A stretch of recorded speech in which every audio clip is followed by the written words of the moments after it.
And welcome everybody. I'm Laurie Kavanaugh, Thayer Public Library. Thank you for coming to tonight's World War II Facts and Fiction program. We have two guests of honor tonight, and I would like to introduce them in their turn. First, our speaker tonight, the author of All Souls Day, is going to be our first speaker. Joseph M. Pereira, or Joe, is an award-winning journalist who worked for the Wall Street Journal for more than 2 decades. He has taught journalism at Emerson College and at the New England Center for Investigative Reporting at Boston University. He was a member of the Wall Street Journal staff that won a Pulitzer Prize for its coverage of the 9/11 attacks, and he has won several other awards for his investigative work. He's here tonight to tell us about his research and writing of All Souls Day, and I will let him take over. Good evening, everyone. Thank you, Laurie. Thanks for your participation on this Zoom evening. I'd much rather be in a room where I could see you face to face, but these are unusual times, so we'll have to make do. I've given several presentations, as I was telling Laurie a few minutes ago, on the book, and the emphasis has been, based on my conversations with the hosts. The emphasis has been the bravery of soldiers, the pain of the families back home in the U.S., the nonfiction similarities between this book and the fiction aspects of Stephen Crane's Red Badge of Courage. This presentation, as it says in the promotional blurb, will emphasize the research aspects of the book. This discussion may be of help to those of you, maybe to the librarians too. It might be of help to those who are history sleuths who like to go back into the past and dig up buried information somewhere. Or it might be of help to those who perhaps have missing soldiers from previous wars, and you want to know what happened to them or what it was like in the last few minutes of their life, and perhaps you might even want to find them before the Army does. This might be of help to you. I'm a journalist by profession who's done investigative work, but you don't have to be that. If you have the right tools, anybody can do this. And hopefully this is what you'll take away from the talk today. First of all, let me tell you what's unique about this battle, because there's so many World War II stories. I got to give you a reason why this battle is interesting. Let me tell you a little story. One day in 2008, Thomas Bradbeer was on the 3rd floor of the Dwight D. Eisenhower Presidential Library in Abilene, Kansas, and he was looking for a large file. And the file contained the archived materials of General Norman Dutch Coda. It's a good-sized file, 3,500 pages of his diary, his notes, newspaper clippings, correspondence, photographs, award citations, and disciplinary actions that he took as a general, including a very controversial one involving the execution of Private Eddie Slovik. Now, those of you who are history buffs will know that Private Slovik he actually is the only American soldier since the Civil War to be put before a firing squad and shot to death for desertion. General Coda, as some of you also know, is a native son. He's from Massachusetts. He grew up in Chelsea. He attended school in Worcester. He went to Worcester Academy. And from there, he went to West Point in the military school in New York, and then began a long career with the US Army. And Coda ultimately became commander of the 28th Infantry Division during World War II. Now, Thomas Bradbeer, is a lieutenant colonel also in the US Army. And as a military historian, he was interested in what General Coda was thinking as he led his men of the 28th Infantry Division from France through Luxembourg, Belgium, and into Germany in 1944. Well, what better way to do it than to thumb through the general's diary? The General Coda took over the division in August of 1944, So Brad Beer started looking at the entries for August 1944, September 1944.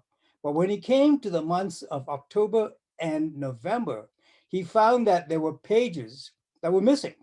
They were just ripped off. Now, what's interesting is that the notes of his decisions about Eddie Slovik, as controversial as they were, which occurred during this time, November and October and November, were intact. Now, those weren't the missing pages. What was missing were his notes about a particular battle. Well, you guessed it. That battle was the All Souls Day battle. That's what makes this battle unique. There's a lot of secrecy surrounding it. Almost no one knows anything about it, and not a lot has been really written about it. So what I did in this book was to use whatever publicly available documents there are to tell the story of the 28th Infantry Division as it engaged the enemy under the directives of General Cota in that All Souls Day battle. And as a result, if you read the book, the reader can get kind of a kind of glimpse of what it was that Cota or someone else was trying to hide. Now, there is some ugly stuff in there. There's ugly stuff about every war, but there is some really ugly stuff in the battle. And those of you who are watching and who may have read the book, you know exactly what I'm saying. And there's also a flaw, a major flaw, and a costly one of that. Now, if there's time, I will get to it at the end. But for now, I'm going to keep you in a little bit of suspense. In fairness, I should say that General Cota is not entirely to shoulder the blame.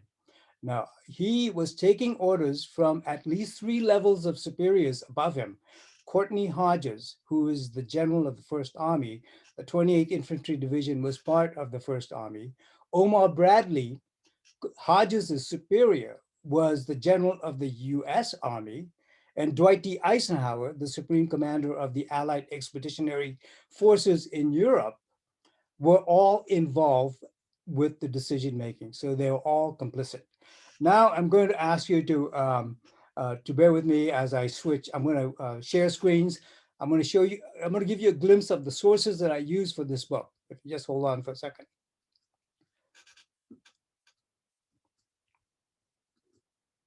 Okay, no share. All right.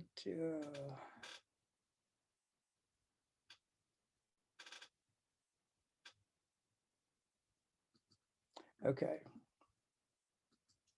Can you all see that? Can you see that? Okay, great.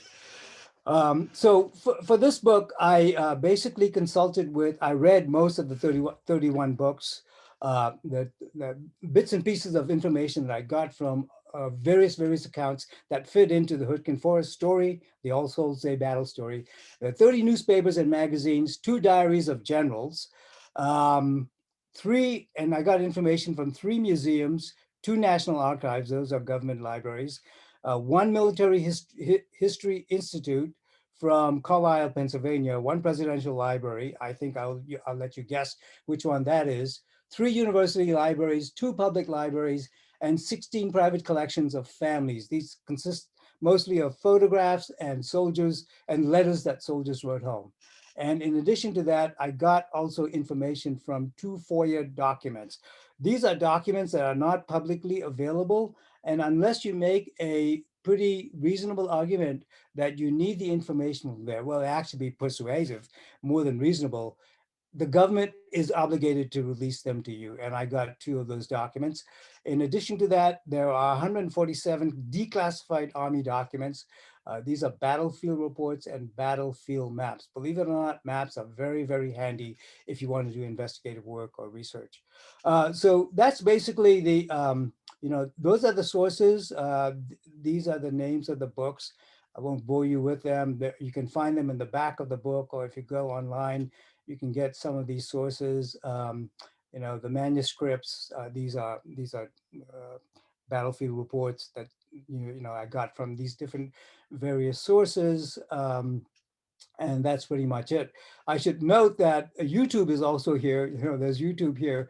YouTube is getting to be a very valuable source for a lot of people. Some of these soldiers that have fought in the battles, not necessarily these battles, but in other battles also, they go on YouTube and they tell their story. And some of them have died, but their stories are still there forever. So I just wanted to kind of give you an idea of where you can get some of this information if you want to pursue research of your own. So let me minimize that and I will stop sharing and I will go back. So now you can't see me, right? So I can go back to, uh, let me just tell you a little bit about um, Brad Beer. Now, while I was doing my research, I came across the name Brad Beer. Um, okay, the video for everyone. Um, let's see. Can you see me? Can you hear me? Okay. All right. So while I was doing the research, I I came across the name Thomas Bradbeer, and let's see, and Tom and he was a very interesting character.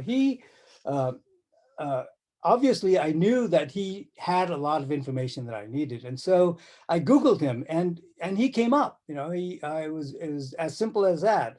I found out that he was a department chair and a military university professor, military historian at the U.S. Army's Command and General Staff College in Fort Leavenworth in Kansas, which is about 2.5 hour drive from Abilene, Kansas, which is where the Eisenhower Library is. Uh, so I emailed him. I said, would you be willing to chat with me? And typically when you talk to somebody in the military, you are sent to the Public Information Office to get permission, first of all, and it sometimes could take 2 months before they get back to you. But much to my surprise, within 24 hours, Brad Beer agreed to talk to me without any protocols. I was expecting to get a 10-minute interview on the phone, but instead he stayed for 2 hours. And in addition to that, after we got off the phone, he said, you need any more information? I said, yes, I do. So we had 2 more sessions, so a couple of weeks apart.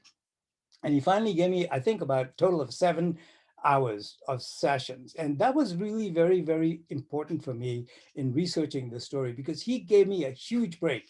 It was a breakthrough for me that, that came from heaven. Because I am a journalist, right? And I'm a civilian and I'm going out on a limb criticizing a general for a battle. Okay, me, a civilian, criticizing General Cota. And I would want somebody in high place and in high office to be of similar mind, So, he was very important to me. He wrote a lengthy article titled General Cota and the Battle of the Hurtgen Forest, a Failure of Battle Command. You can tell just from the title that it was not a complimentary piece. Now, he was not the only critic.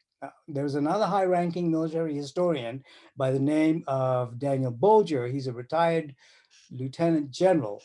And he also was among Cota's critics, and he wrote a critique called Zero Tolerance. Now, in addition to Brad Beer and Bolger, there was also another general who was a contemporary of Cota.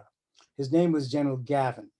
And some of you history buffs will know that General Gavin was the commander of the 82nd Airborne Division. Very flamboyant guy, very charismatic guy. Ryan O'Neal played him in A Bridge Too Far. That's how charismatic he is. So I got my three. In journalism, they say if you want to criticize somebody, you need three people to back you up, three people of authority. So I got Brad Beer, Bolger, and Gavin to back up this position. And so I feel pretty confident that what is in the book is pretty much true to form. And so, um, I, uh, I decided that, that this is the fair way to do it, and now I'm going to screen, give you a little bit of the geography very quickly so that you know exactly what I'm talking about. We're Americans. We don't really know where Belgium is, for example. So let me just try to screen share here. Okay.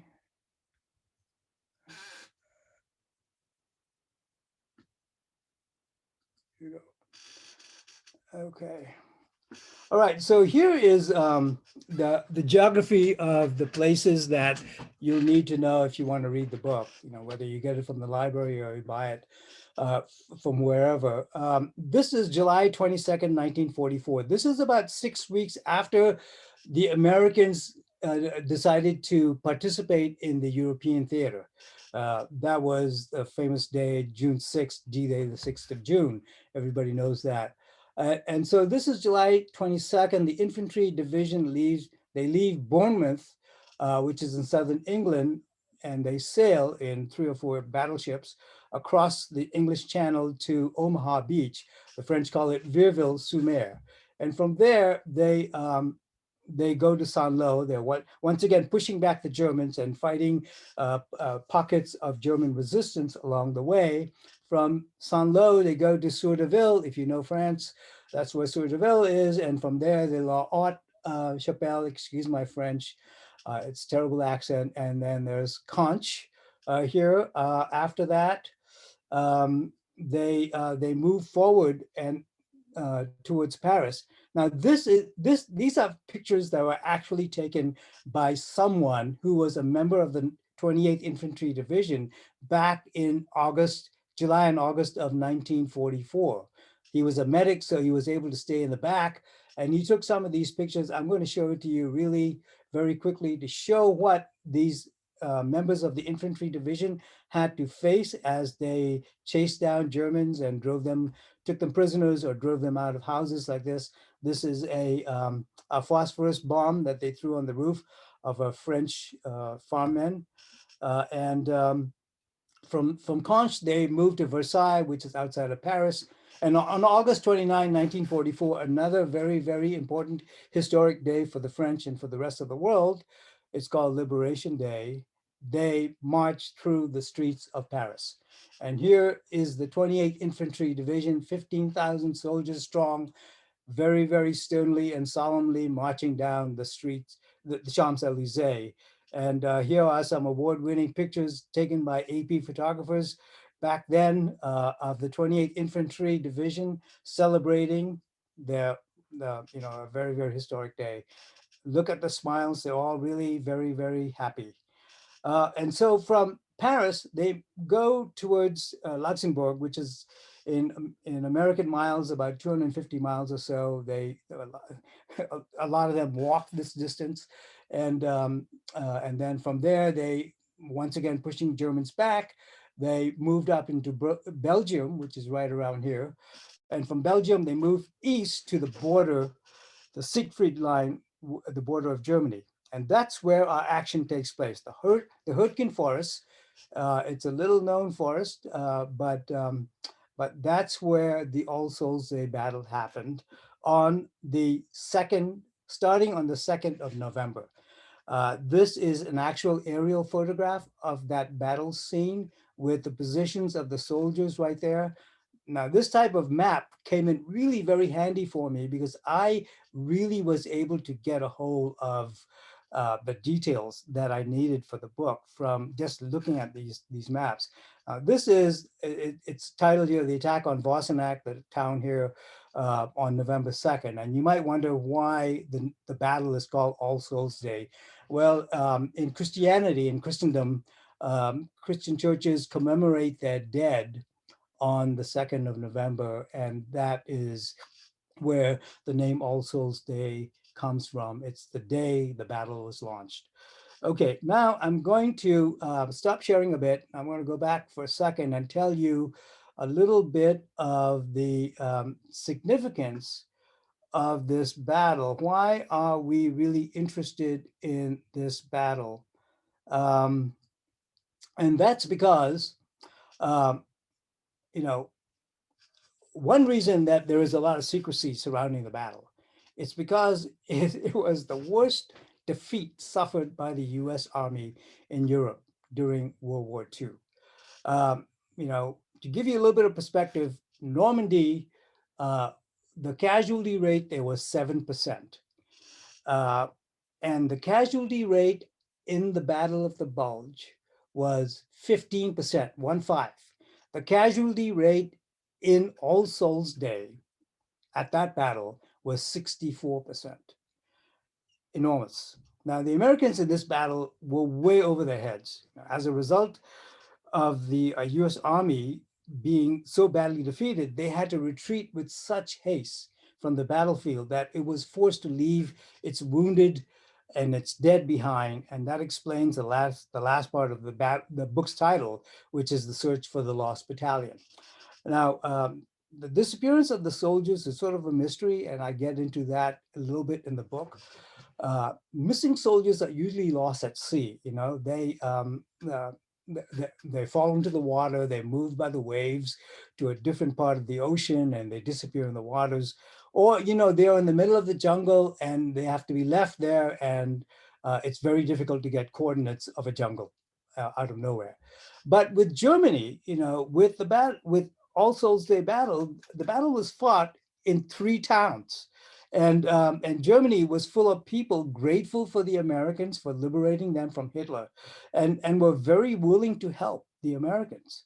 So, you know, the US Army started looking for these missing men right in the spring of 1945, after they took control of that land, after they conquered those 3 villages in February of 1945. They started the recovery and repatriation of the dead and the wounded and the fallen had begun then, you know, and so they looked for them for really early in the battle, in the aftermath of the battle.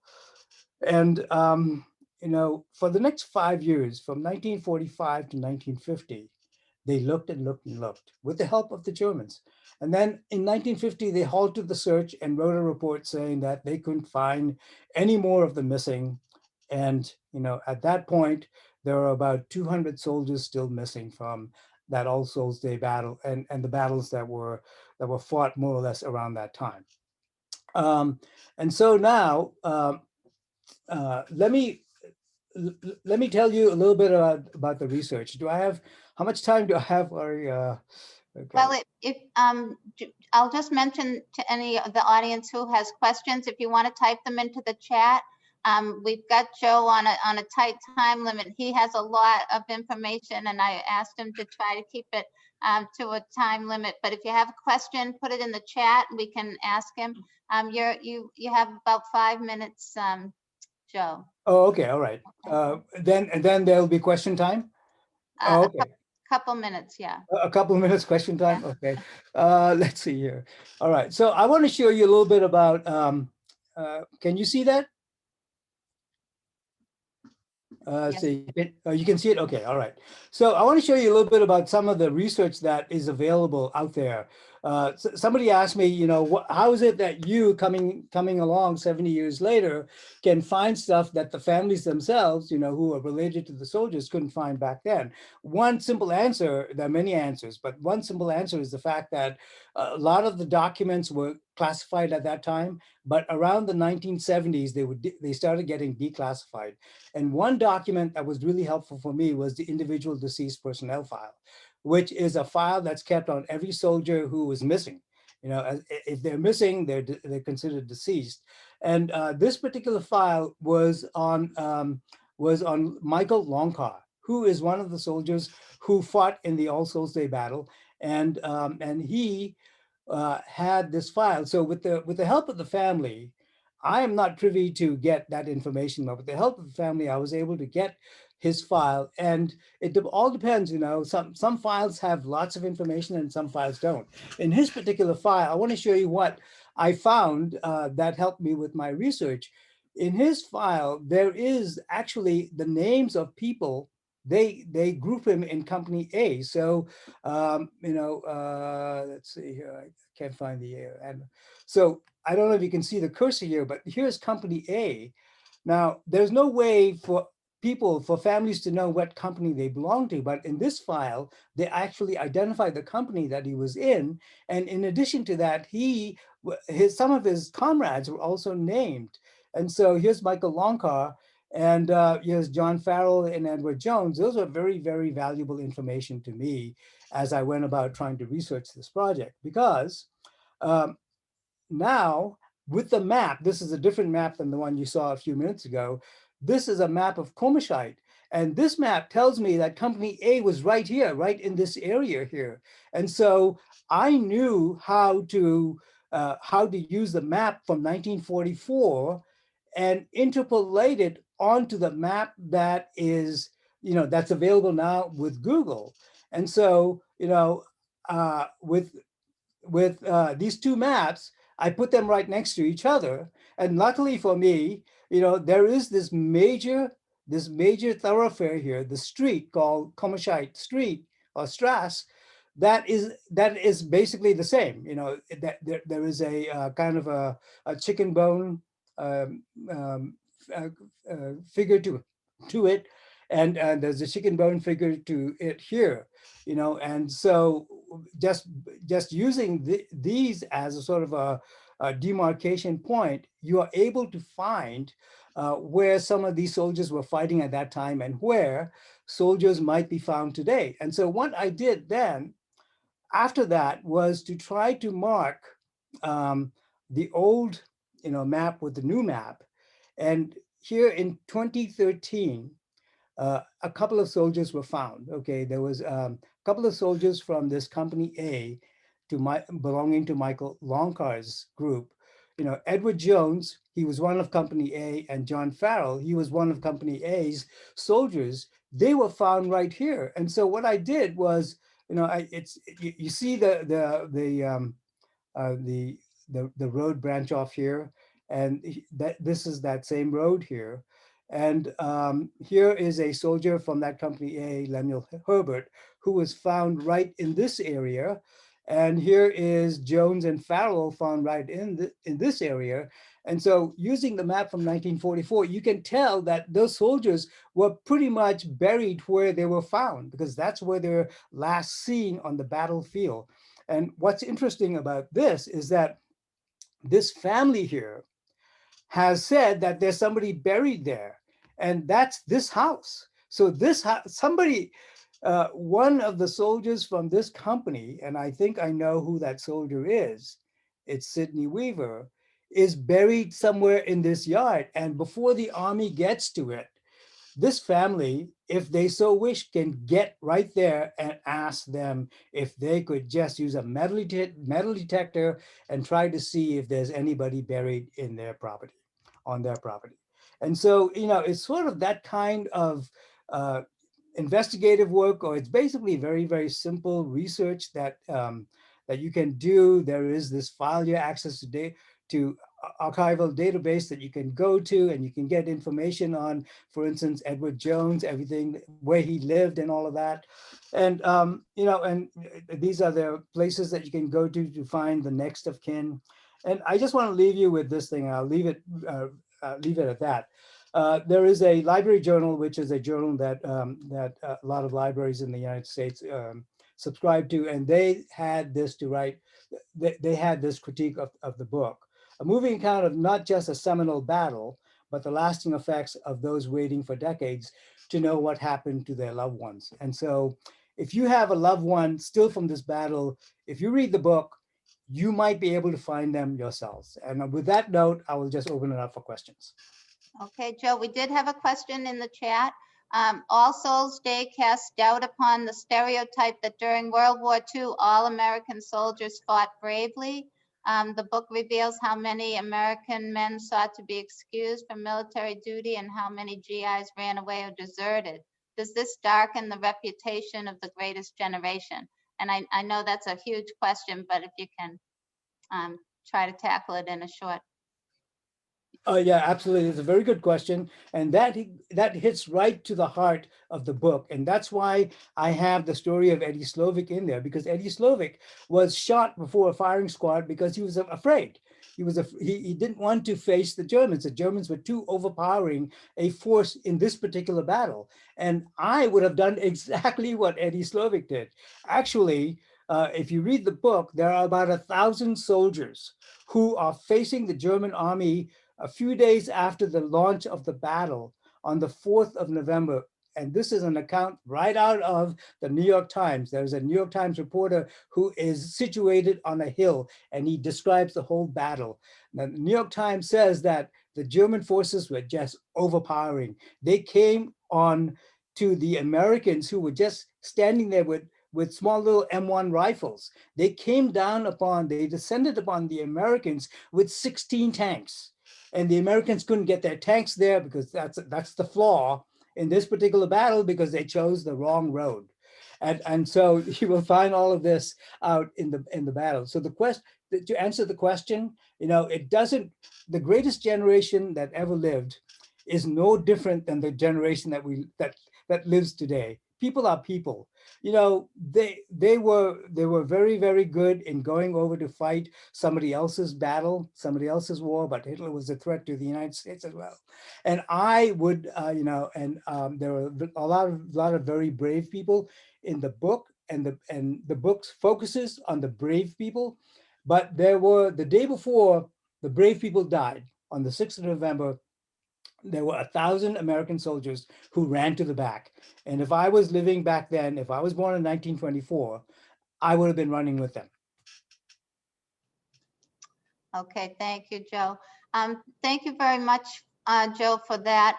But I do want to move us on to our other portion of the program, which is our trivia, World War II trivia with Chris. Christopher Griffin worked in the office of Mayor Joe Sullivan for 8 years. He's well known around the town of Braintree. He's the Assistant Recreation and Community Events Coordinator now. He's been in that position for 2 years, and he's become Braintree's unofficial trivia master. Very popular, especially at the Council on Aging. So thank you, Chris, for coming tonight. Well, Laurie, thank you for having me. And first of all, I want to thank Joe for his presentation, and just say that I don't think mine will be as interesting. That was a great topic. I have to admit I haven't read the book yet, but hope to soon. So Joe, thank you very much. So here's how we're going to do this. We're just going to have a little fun with it. What I'll do is I will both type in and say the question. I've got 12 questions here. And if using the chat function, if you know the answer, or if you think you know the answer, or even if you just want to take a chance at it, just type in the response and we'll have some fun, and hopefully at least one person will get the right answer to each question. So they are World War II era questions. So let's get to it. So I guess Joe is disqualified from participating. Oh yeah, I will. Joe, you could wait if nobody gets it, then you can chime in.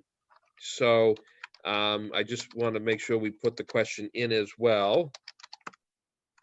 So the first question is, on May 10th, 1940, Winston Churchill became Britain's prime minister, replacing this man. So if you think you know the answer, please type it in.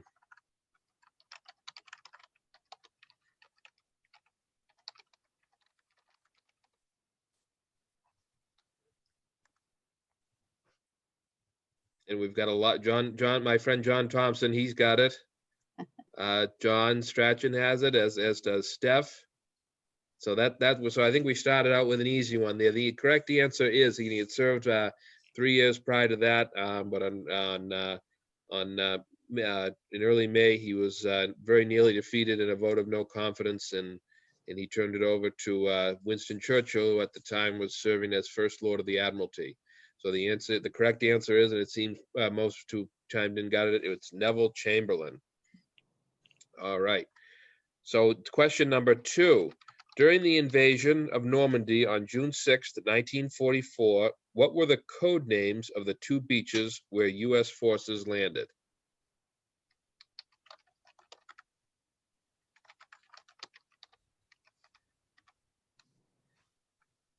Oh, got an answer already?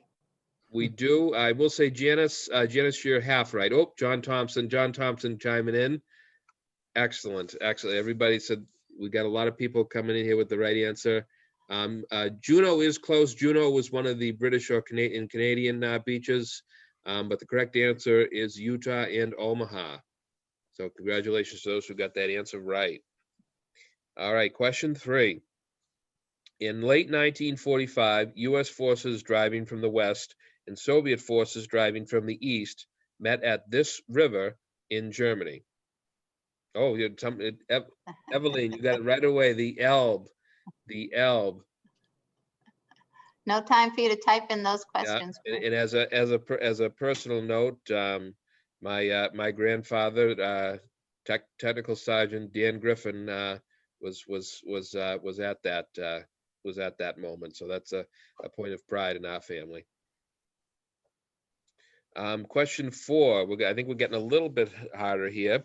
This future president saw action during World War II aboard the aircraft carrier USS Monterey in the Pacific Theater.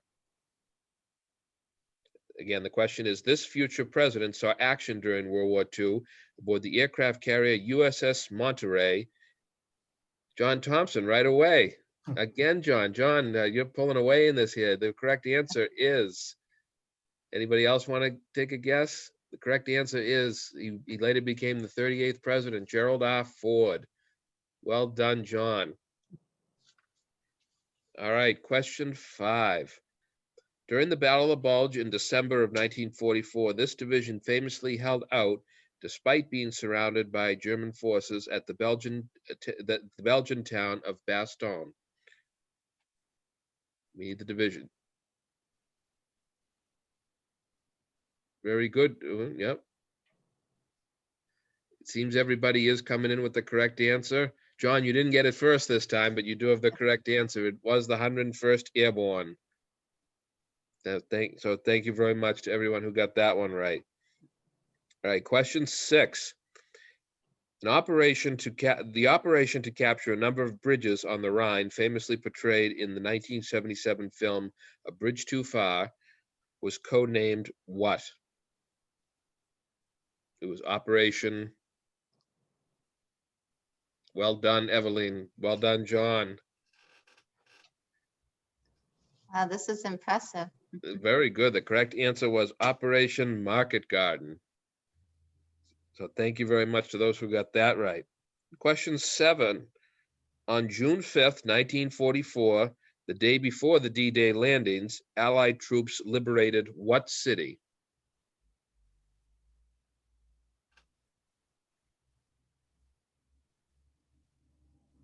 Excellent, John. Well done, Chris.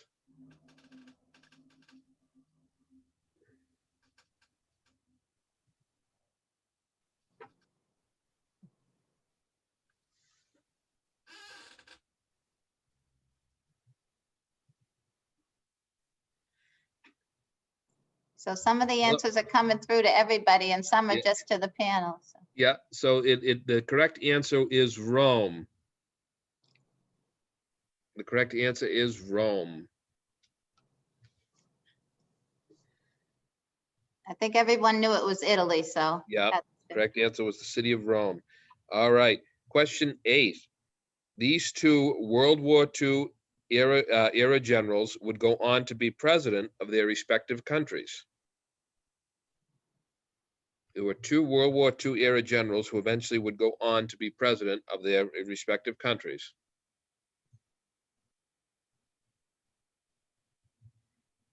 Well done, everybody.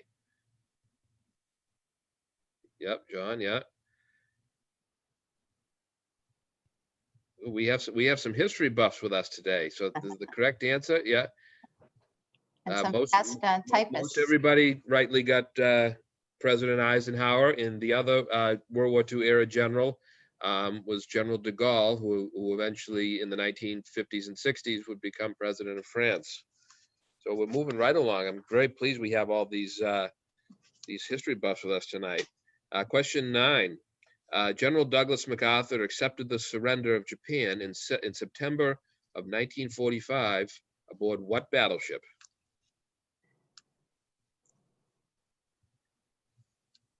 Evelyn, you must know the questions before I ask them. And John Thompson, too.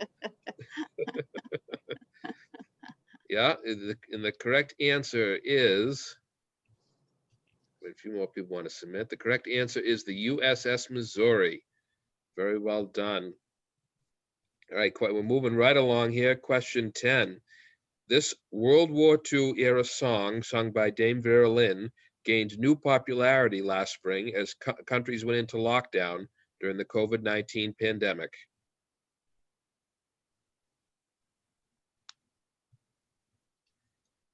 I think I might, have I stumped everybody? Maybe repeat the question. Yep, this World War II era song, sung by Dame Vera Lynn, gained new popularity last spring as countries went into lockdown during the COVID-19 pandemic. Nobody's got it yet. John Thompson, you looking it up? No cheating. Nobody yet. Google it. Maybe a hint? Is there? Well, I think that, it was because when people went into lockdown last year, I think the title of the song kind of promised what would be ahead when lockdown ended. Joe, you want to take a stab at it? I think I was running away from the COVID. No. So. All right. I think I might finally have stumped everybody. The name of the very famous World War II era song sung by Dame Vera Lynn, which found new popularity 75 years after VE Day during the COVID-19 pandemic, was a song called "We'll Meet Again." In person? Yes. Yeah. Okay. All right. All right. In question 11. This general survived the war, only to sadly die from injuries suffered in an auto accident in December of 1945.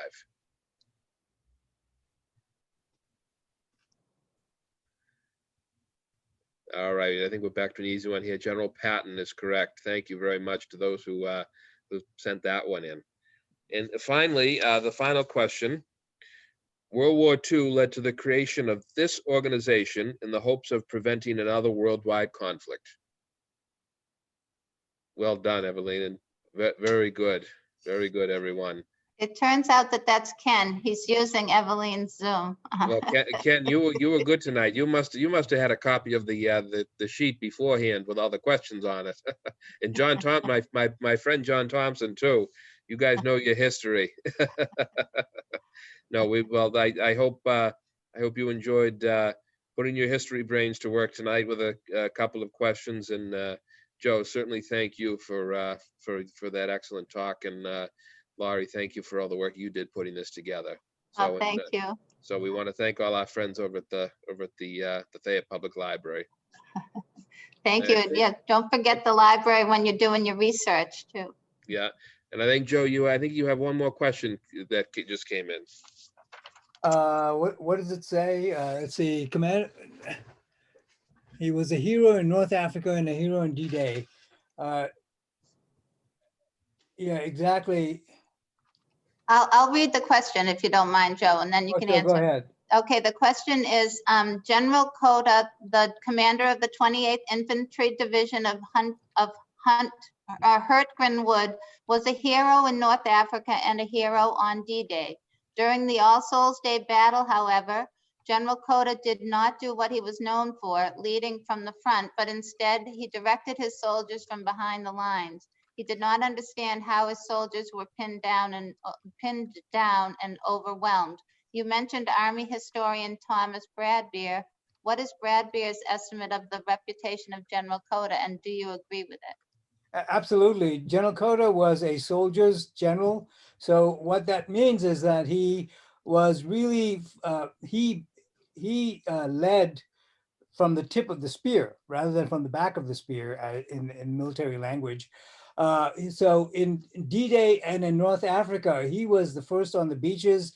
On D-Day, the 6th of June, he was 51 years old, and he was the oldest soldier on that beach on the American side. And that showed how enthusiastic he was and how unafraid he was of getting right into the thick of battle. He became later on best known for his phrase, Rangers lead the way. And that's because when he came ashore, the 5th Rangers of the US Army were just frozen with fear behind a wall. He came up to them and he said, "What unit are you?" And they said, "5th unit, were Rangers." And he said, "Rangers, damn it, lead the way." So the motto takes out the "damn it" from it, but he is basically a very, very brave person. And that, that comes out in the book. I'm sorry. In this presentation, I didn't have time to get into that. But I give him all of the credit for being the very brave soldier's general that he was. And in this particular battle, the Hurtgen Forest, because of the fact that his immediate predecessor was shot on the first day that he became a general, General James Horton, he was shot by a German sniper. Because of that, they told Coda not to be anywhere near the front, but to be directing from the back. So he directed from about 10 miles behind the front line. And he didn't know what was going on in the front line. That was one problem. Laurie, if I just may ask our participants, do we have any movie buffs in the audience tonight who remember who portrayed General Coda in the movie The Longest Day? Anybody want to go ahead and type that in? For bonus points. Any movie buffs? What famous actor portrayed General Coda in the movie The Longest Day? He's dead today. Very good, David Barton. Very good. It was indeed Robert Mitchum. They're fast. Yeah. Okay. All right, thank you. If you do have other questions, go ahead and pop them into the chat and we will try to answer them. I'm going to run through my reading recommendations kind of quickly, but I did kind of pick some library staff favorites and some older and some newer. So I'm going to try to share my screen now and see if I can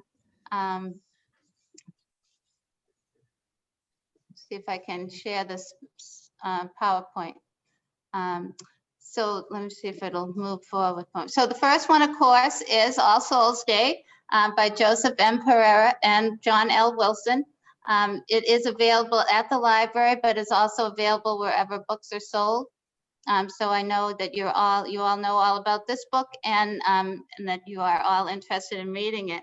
It does. I had also prepared the quote from Library Journal, the moving account of not just a single battle, but the lasting effects on those waiting for decades to know what happened to their loved one. I'm sharing a mix of nonfiction and fiction. So this is a novel.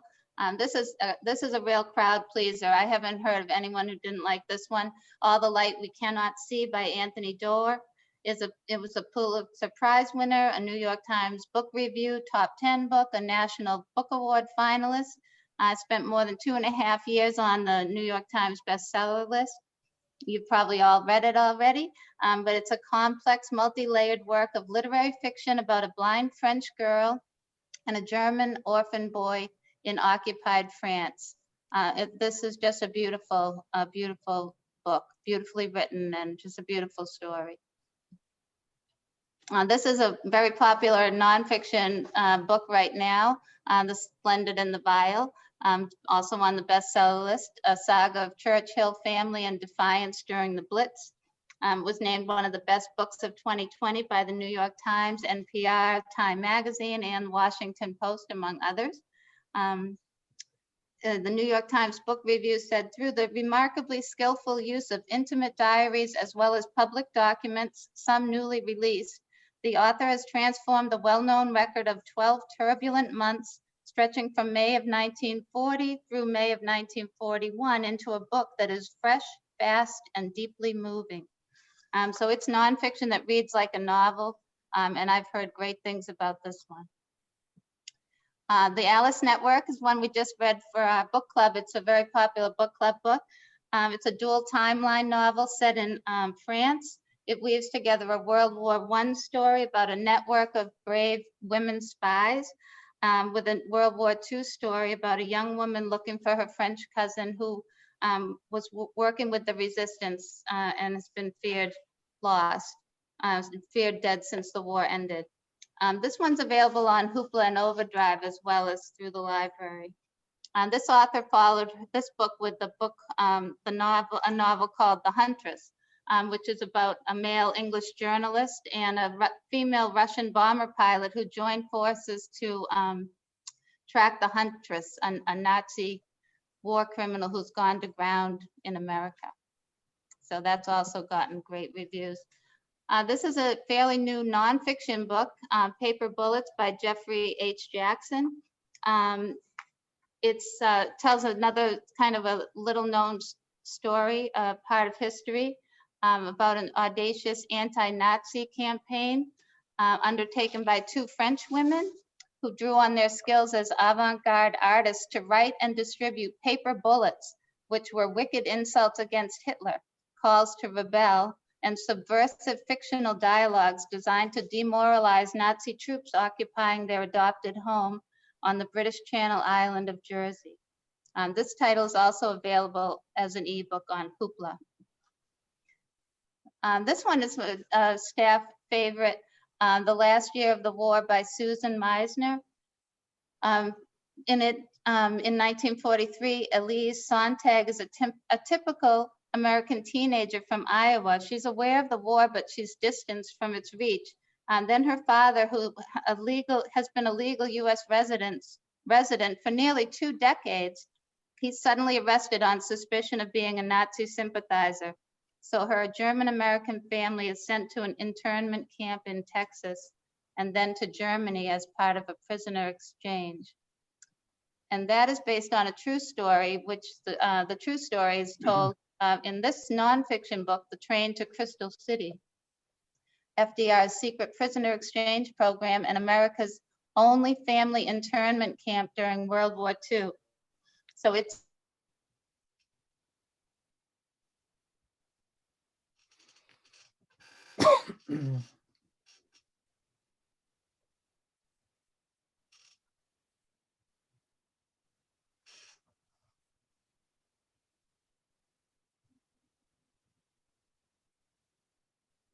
Sky is a popular popular fiction, historical fiction novel, I should say.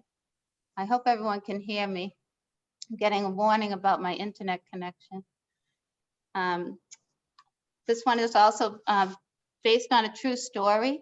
The author traveled to Italy to speak with the man Pino Lella, and he was a normal a normal Italian teenager.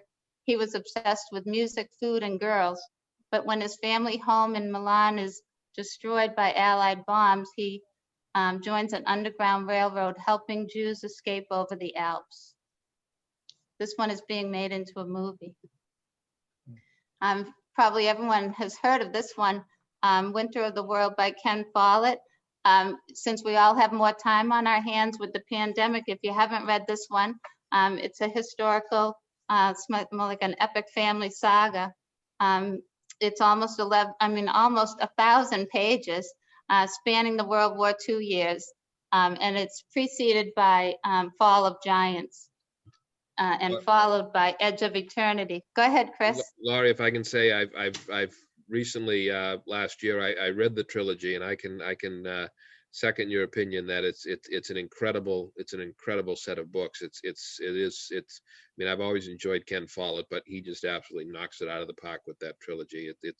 I would highly recommend it. Yes, thank you. Yeah, this is just one that, yeah, anybody who's read it, you just never hear, oh, I didn't care for it. Just amazing. And especially if you like family sagas, because it covers 5 families, all of different nationalities through the years. So if you're ready to tackle a big one, this is a good time. I just wanted to throw in my personal favorite by Kate Atkinson, Life After Life. And she had a companion novel come out a couple years after called A God in Ruins. The Life After Life kind of based on the idea of what if you could live your life over and over until you get it right. And with Ursula Todd being born in 1910, she lives through the lead up to World War II over and over again, and finally is starting to wonder if there's something she could do to prevent the events that she knows is going to happen. So the companion novel follows the story of her younger brother Teddy, who is a pilot in World War II. So my final nonfiction recommendation in honor of our guest of honor, Joe. This is by the Associated Press. So it's a collection of photographs and articles that appeared in the coverage of the press coverage of World War II in real time. It was published to commemorate the 75th anniversary of the end of World War II. And it's called A Vivid Account That Has Something to Please Most World War II Buffs. And we have this one in the library as well. So that's the end of my recommendations. Let me stop sharing. Thank you all for coming. Looks like we have one last question for Joe, if you have time. Sure. Let's see. All Souls Day is not just history. It mixes accounts of battle with stories about the families of the soldiers of the 28th Division who never came home. What do the stories of the families of the deceased contribute to our understanding of the All Souls Day battle? Oh, it's absolutely, it's hard. Laurie, your mom was on the presentation that I gave last week at the Quincy Historical Society as I was trying to explain that component of the book, which is the pain of the families. I just broke down. I couldn't, and even now I'm beginning to well up. But the story of the families is one of you cannot really fathom the pain that they go through. Just imagine if you have a son or a daughter who's out for the evening and you're waiting for them to come back, and you're staying up in the middle of the night and it's 2 o'clock and you think it's unbearable. Well, parlay that to 75 years. And there are people today that are still, in a sense, trying to wait for their dad or their cousins to come back from the war. It's just unbelievable.